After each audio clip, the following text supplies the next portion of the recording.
All right, everybody. We are live back on main stage, and I am joined here by Jackie from Baby Boy Bakery, who you've already met this morning, and Robin Barry-Caden from Else Nutrition. And we are going to have a conversation about the importance of clean label in early childhood nutrition. And I'm going to let Jackie take it over from here. Enjoy the conversation, you guys, and I will be back soon.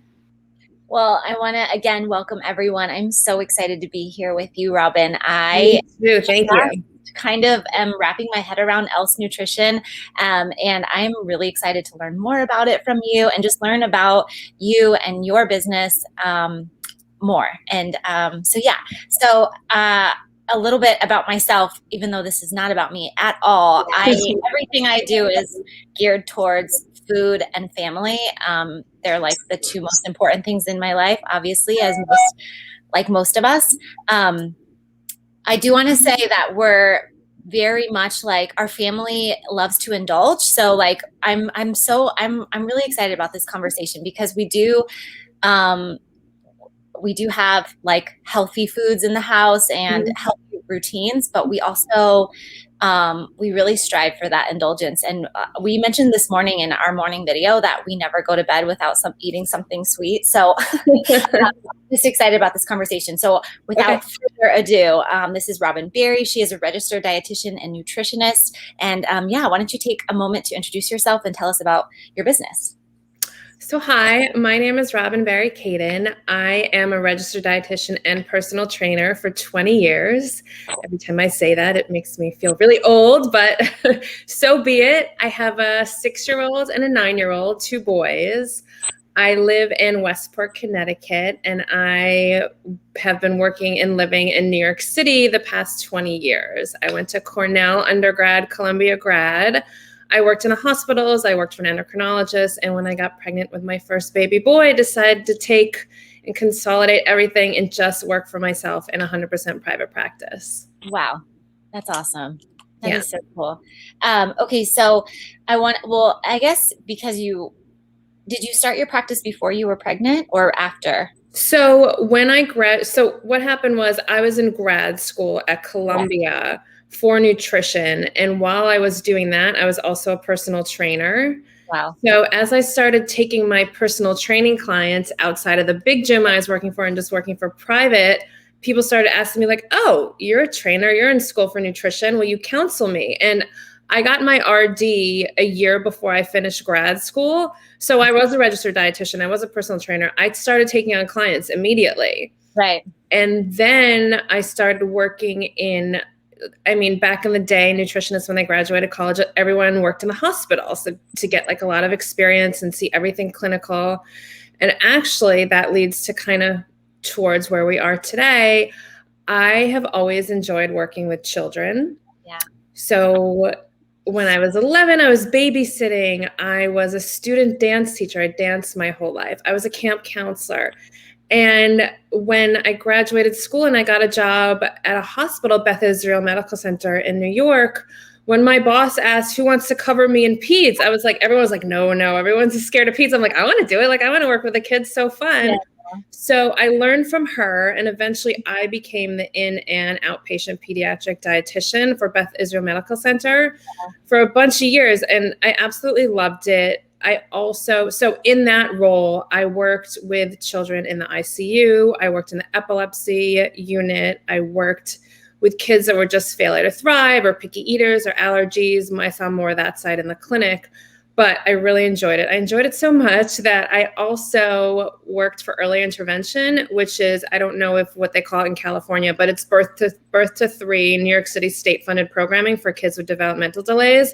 Okay. So there's speech therapy, OT, all the services, and nutrition is one of the services. So that I got to work with private clients, go into people's homes, and really get a handle on the pediatric side of stuff. I feel like that's such rewarding work too. Yeah. Like being able to kids and like see them progress with the advice that you give them and their families.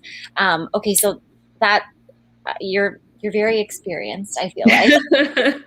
Like you're even Yeah, no, I started working, like I really did start working with kids at a young age. I loved That's working great. with kids. Yeah. The reason I got into nutrition is that my mom suffered from undiagnosed parasites for 10 years. Wow. Prior to having us kids. She actually had us a little bit later because of that. She just didn't know what she had. She went from doctor to doctor, expert to expert. She was living in a suburb of New York. So she like saw Dr. Atkins and she saw psychiatrists and psychologists. Like no one knew what was wrong with her. And I think she got diagnosed like remotely by like a Texan doctor that's like, oh, you have parasites. Okay, let's treat it. But those 10 years that she went undiagnosed, like there's a solution for parasites and it's more common and doctors will look for it more now often, but it destroyed her gut, her system. It just destroyed her. And without even really knowing what she was doing, she just kind of turned to food as a healing mechanism. And as young kids, she cooked for us every meal from day one. And I remember her shopping at Whole Foods before anyone on the East Coast. There was in Northampton, I grew up in Massachusetts. In Northampton, Massachusetts, there was a grocery store called Bread and Circus, and it eventually became Whole Foods. But it was like the first health food store in our area. I'd get like the weird pinto bean chips in my lunch, and people would be like, what is that? I'd be like, I don't know. And Mom, can't you just pack me like Lay's? And I just learned a lot growing up. And I really learned to enjoy cooking. And as I said, I taught dance. I also danced my whole life. So cooking and exercise, and kind of when it came time to go to college, I'm like, all right, I'll study nutrition. It's pre-med. I'm kind of good at science, and everything sort of like goes hand in hand. Like I've been on the path for a long time. Right.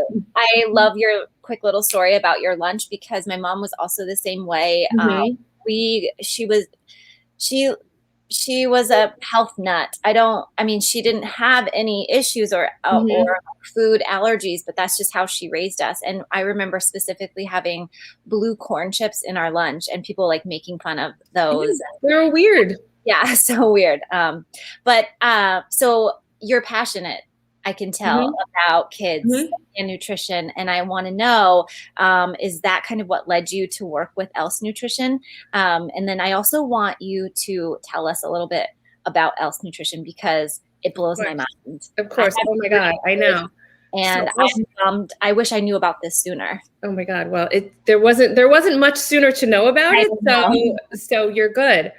So they approached me, and over the years, you can imagine I've had a bunch of companies approach me, ask me to work with them, represent them. And, a lot of people say this, but when I tell you I'm really picky, I'm really picky. My friends, my clients, my followers, like if I'm representing something, I feel like my clients are tougher critics than I am sometimes because they follow everything on Instagram, everything online. They're always asking me a million questions.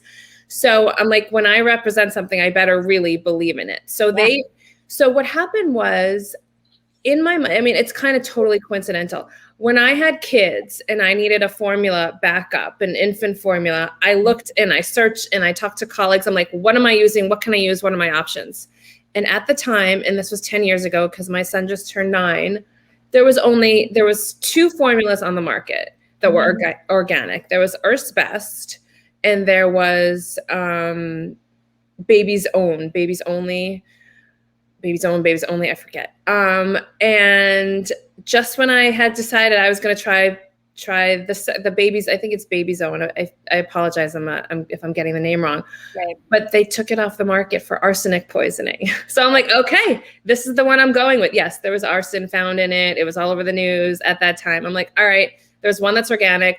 We weren't vegan, so I could use the milk-based one. So I'm like, all right, Earth's Best organic. That's all there is. It was a good option at the time. There wasn't any other options. I had started hearing about the European brands that people were importing, but it cost like so much, if not more, to import it than to actually buy it. I'm like, all right. We had a friend. Sorry to cut you off, but we had a friend that did that, and she would have to like back order it because she didn't want to go like a couple months or whatever to wait for it to be shipped. But she had it stacked in her garage, and it's an obscene amount of money, but yes, go on. I just started reading the labels and I'm like, I'm going to pour sunflower oil and corn syrup into my baby as their body and brain is developing, like it made me want to like vomit. Like, so I picked at that time what was right for me, and I used that. Then a couple years later, I got pregnant again. I'm like, hey, is there anything else new on the market? Nope, nothing else in the market. All right, we'll stick with whatever we had before. But I had said to colleagues and I'd said to friends, like, I wish I could make a formula. I want to make a formula. And like for my clients that did have allergies and were vegan, they were stuck with the bad tasting, chemical ridden options because there was nothing else. And I still will say, like, I don't want to make anyone nervous. Fed is best. Like a child needs food. There's food to give a child. Fed is best. And when there's not an option, there's not an option. So I still live by that. But else came to me. They're like, here, we have this product. Do you want to work with us? I'm like, oh my God, you like answered my prayers, my former prayers, but my current prayers for my clients too. So they're a formula company. They came up with an infant formula, but the first product they started talking to me about was the Toddler Formula. Toddler Formula is for ages 12 and up. The problem with infant formula is, so their toddler formula is on the market. I'll tell you about that in a minute. Their infant formula is for ages birth to 12 months. But there's a lot of red tape and FDA studies, and in order to be approved by the FDA, it takes a while. So they immediately went to market with their Toddler Formula, which is an amazing product. 92% of it is made from buckwheat, almond, and tapioca. Wow. There's only 1 gram of sugar. It tastes amazing. It's vegan. It's gluten-free. It's dairy-free. It's soy-free. And the best thing about it is that in order to make foods into powder form, like a formula, products have to be broken down somehow. But they developed a clean process formula that doesn't use chemicals in order to do so. So it is absolutely a dream product. Of course, the first thing I made them do, or I asked them to do, was send it to me so I could taste it. Like, what are these kids tasting? I want to taste. It's so mild. It's delicious. Like I was so impressed. And the nutrition panel profile, it matches breast milk at 1 year. It's very close to milk for kids, you know, at 1, like if you're not vegan and don't have allergies, like milk used to be the standard. But plus, in addition to, or on top of, or instead of not being milk, it has all the phytonutrients and the plant properties that we get from a plant-based diet. So really it was a superstar product. And if that didn't impress me enough, they told me about this when we first started talking, but actually in a month it's coming to market. They have a nutrition shake, you know, like those canned formulas that will remain nameless that are on the market today, which again, like when clients would come to me, especially in the clinic, like, oh, failure to thrive, my kid can't gain weight, my doctor prescribed this and my insurance is covering it. And I just like shake my head, and because it's sugar, it's bad oils, it's corn syrup, it's like poison in kids' throats that I would otherwise be like, can we do something else? Can we make a shake? Can we try a different snack? I would try everything else, but totally again would understand your doctor's prescribing it, insurance is covering it, you know, that's the only option. So one of the few options. So that's why I'm so excited to work with Else. Yeah, they sound amazing. And like I said, I'm bummed I didn't know about it sooner, but it's coming out and it just came out. So I have just been telling my clients and my friends about it. And I just sent one of my friends, like another Kim, who she's an RD too. She's vegan. Can I ask you something? Sure. Is it affordable? Like, it is comparable to any other formula on the market today. So yeah, I think they will be going to be covered by insurances like those other products are. It just takes a while to have that happen and get that done because the product is so new. Right. But what is available right now for purchase is the Toddler Formula. So that can be purchased. And if you follow them and you follow me, like you can make shakes with it, you can make pancakes with it, puddings. So like it is a great alternative. Like our parents making shakes for their kids, you can put it in a shake. You don't need the protein powder that has the added sugars or fake sugars or additives or preservatives or oils. So a lot of the added ingredients are, sugar. Here in America, sugar is added to nearly everything. And then also ingredients that we can't even pronounce. I know that Whole Foods, not the grocery store, but Whole Foods in general, is pretty self-explanatory. And also when you hear the term clean label, you know, I want to get your take on it, basically. Okay. I mean, I know what a clean label is, Okay. but I want you to just clarify exactly what it is, just for anybody who's listening who wants to know more about it. I don't know. I'm gonna take it a step back and go back to, there's clean eating and there's clean label. So let me talk about clean eating first, and like a clean product first. So when you think of a clean product, it's one where you can read the ingredients, you know what everything is, there's nothing you can't pronounce, there's no chemicals, there's nothing. It's like foods you would eat at home or prepare at home. And if they're in a packaged food, like sometimes it's pretty okay and like it's a healthy food and you can eat it. Just because it's in a package doesn't mean it's bad if it's made from whole foods. And just to rewind a second there, like I'm just going to explain really quickly. A whole food is the closest form possible to which you're going to find it in nature. And I always recommend that when you're eating healthy. And real quick, like an apple with its skin on, whole food, you're getting the most nutrients if you're eating the apple with the skin on. Okay. So then you go to applesauce. Applesauce is still a healthy food. You're losing a little bit of fiber and the nutrients when you take the skin off. Next, you go to apple juice. Apple juice is removing all the fiber because it's strained, and all you're left with some vitamins, but you're left with mostly carbs and none of the fiber and other phytonutrients gone. And I guess the next step would be a watered down, sugar sweetened beverage, which you can't even call it juice anymore because it's a beverage.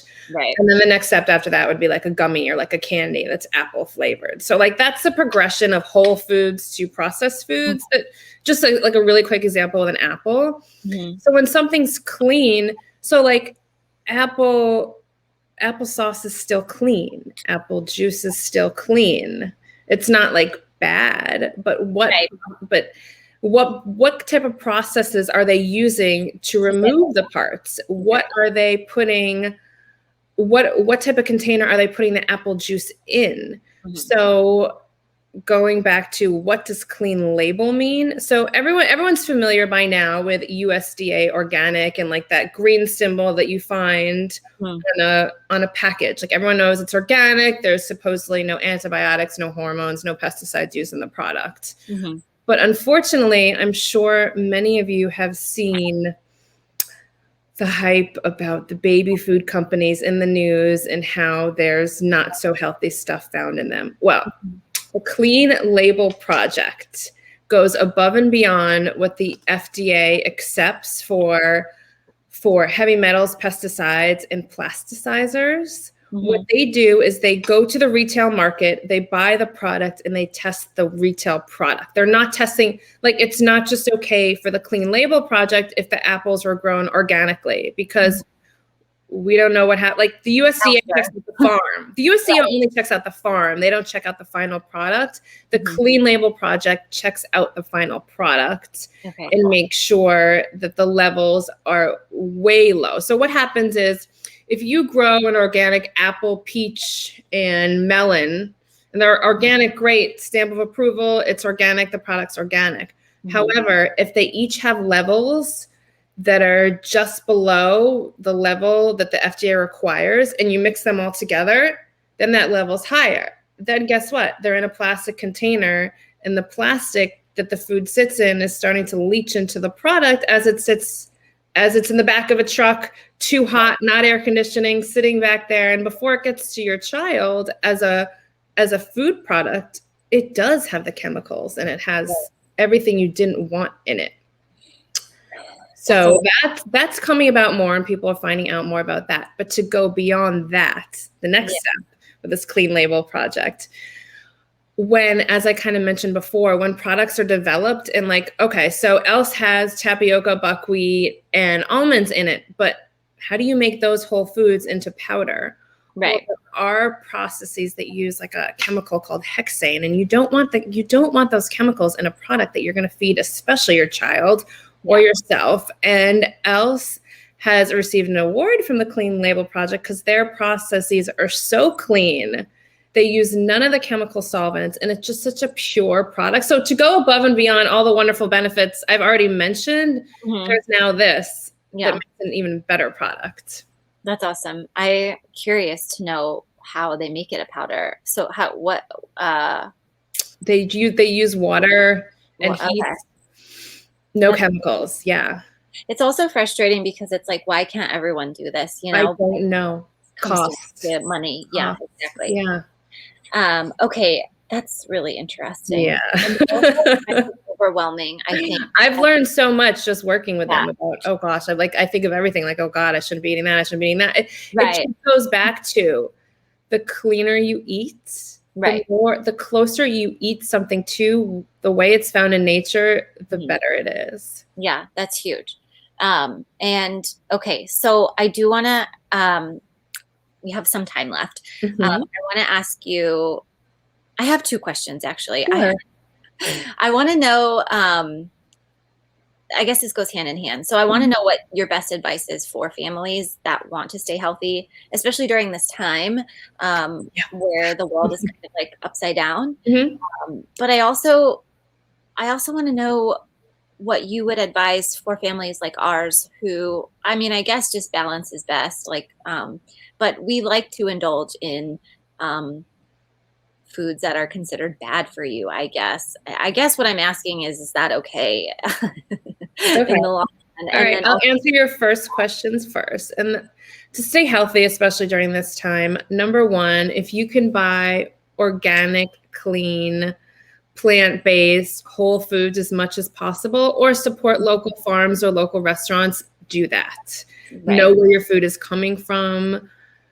Especially during this time, like get the kids involved in the kitchen. If any of you follow me on Instagram, or if you want to go check me out now, I just like during quarantine, I started this little thing called Caden Kids in the Kitchen. Cause I asked my friends, like, how can I help you guys? What are you doing at home? They're like, will you cook? Will you guys cook? And then we can watch and cook with you. And like, my kids loved it. Like some of the recipes my kids have memorized, they'll get out the ingredients, they'll come do it with me. And like, honestly, yes, my kids, just like everyone else's kids, way too much screen time, school or otherwise related. But if I'm like, all right, let's cook something, they come. They're into it. Yep, they come and they do it with me. So like, that's number one. Yeah. Number two, get out and exercise. Get out. I don't care. Like I live on the East Coast. It's raining and disgusting today. We've gone skiing a bunch. Like we get outside. We're outside. We move our bodies. We're active. Like yesterday, like we got home from a haircut and like I didn't really have anything physical planned for my kids. It's kind of gross. I'm like, guys, do some laps around the house. like around the outside. My older one kind of rolled his eyes. My younger one's like, come on, let's race. Like it's just being active is good for your body. It's good for your mind. It's good for everything. So those are a couple of my tips of staying active right now. And your question about indulging. Well, there's better foods to indulge in than others. Like I have amazing cookie and muffin recipe that my friends and family and followers love. Like indulge in that. Indulge in the natural. Like if you're like, for example, like tell me what you like to indulge in. What do you love? What do you and your family love? I'm sure we like cookies, ice cream. Okay, we'll stop right there. So I have this amazing cookie recipe that uses cashew butter and almond flour and maple syrup. And it's still a treat and it's still an indulgence and it's chocolatey and there's added sugar. Maple syrup is added sugar, but it's more natural than cane sugar or corn syrup. So I just say indulge in the natural stuff. Yeah. I mean, most of what we enjoy is homemade. That's what our Baby Boy Bakery is all about. Is we do family recipes and all that kind of stuff. Well, I'll tell you this too. So like my kids are not, they're not just eating green things all the time. Right. So they like donuts, but am I going to go to a large chain? I'm not going to badmouth anyone, but am I going to go to a large chain and buy them that there? Okay, maybe in a group setting or with friends, they may get that. Right. But I'm going to go to my local farmer's market that I know the ingredients of the delicious donuts they baked fresh. And that's what I'll bring home for my kids. Like that's what I'll let them indulge in. So I think that's totally fine and totally normal. And I think everyone should indulge and there's no restrictions, but the better you know your source of food, the better it is. Yeah. I think the other large worldly issue is that not not everyone is able to obtain organic, fresh food.